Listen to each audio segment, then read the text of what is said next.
And we begin the program with a ranking member of the Senate Foreign Relations Committee, Senator Richard Lugar of Indiana. Senator, thank you for being with us. Well, thank you, Al, for inviting me. The president's speech to the Muslim world in Cairo, how effective, and will it really change anything? It was an important speech. It was important that he gave it, and the location, I think, was well chosen. Certainly the early comments that we all have read are that he had sensitivity in quoting spiritual passages. He likewise recognized the plight of Muslims throughout the world, including our own country. Struck the right tone then in that sense? I thought so. Now, then, of course, people leaped to two other secondary areas.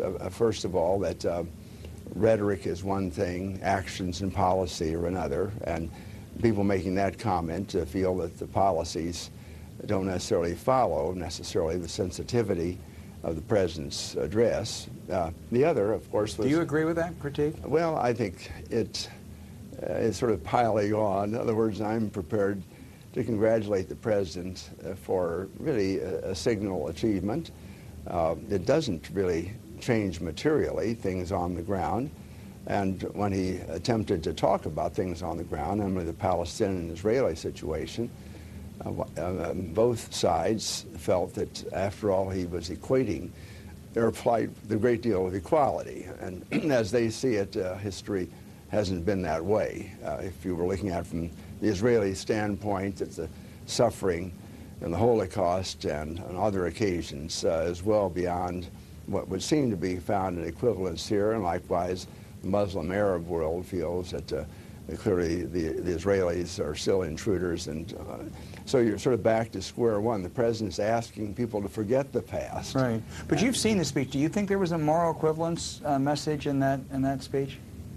I think there was some attempt to find a balanced, nuanced situation, and that always runs the danger that whichever group feels most aggrieved will feel the president or whoever is giving the speech is less acute in his observations. Right. How about the charge of some critics like Republican leader John Boehner that was too apologetic, too weak, almost groveling? I don't agree with that.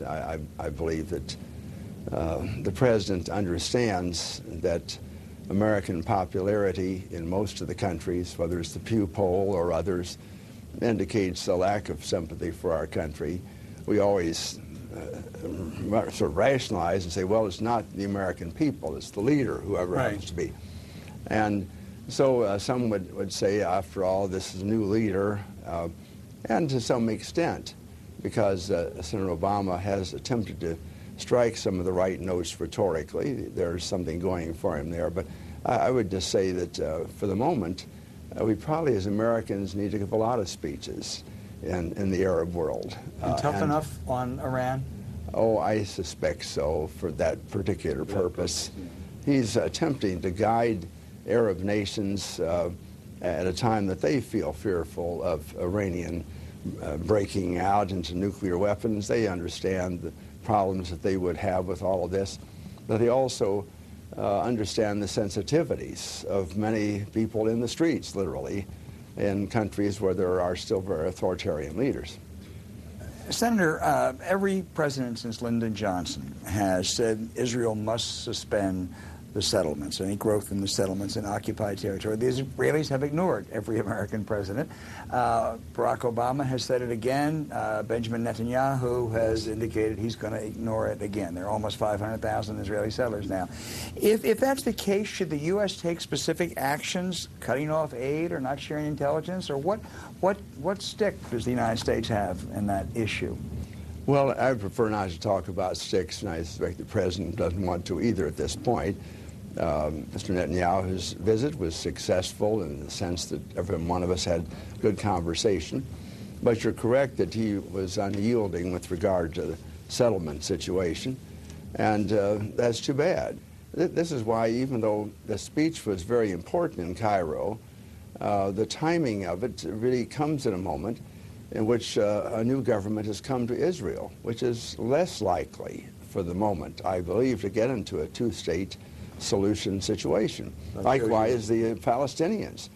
is still in fractionated status, in which they're not really in a position to do much two-state negotiating. So this is too bad that at this particular moment in history, both of the two prospective states are not really in a mood. But on the other hand, the president has 4 years. Right. Unlike sort of for the last year of the Clinton administration or the last year of the Bush administration.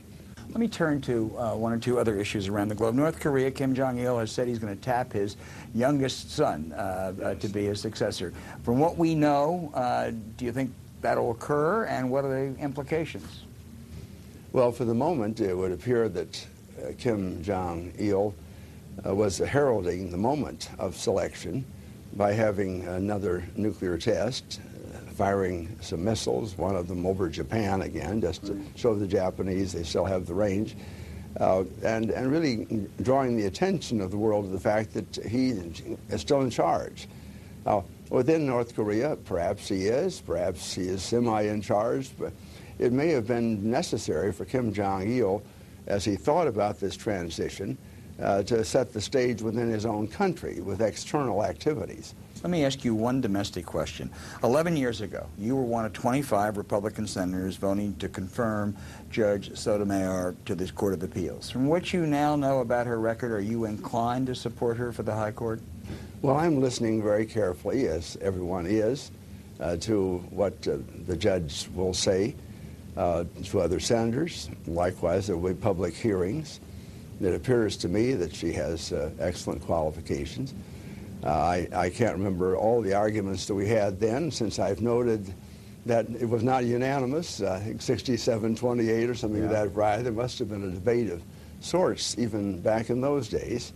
But I've noted, as you have, these lists of 7 senators who are still in the Senate who last voted for her.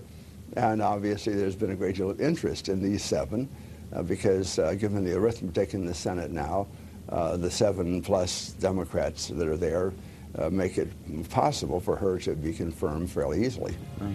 Senator, thank you so much for being with us.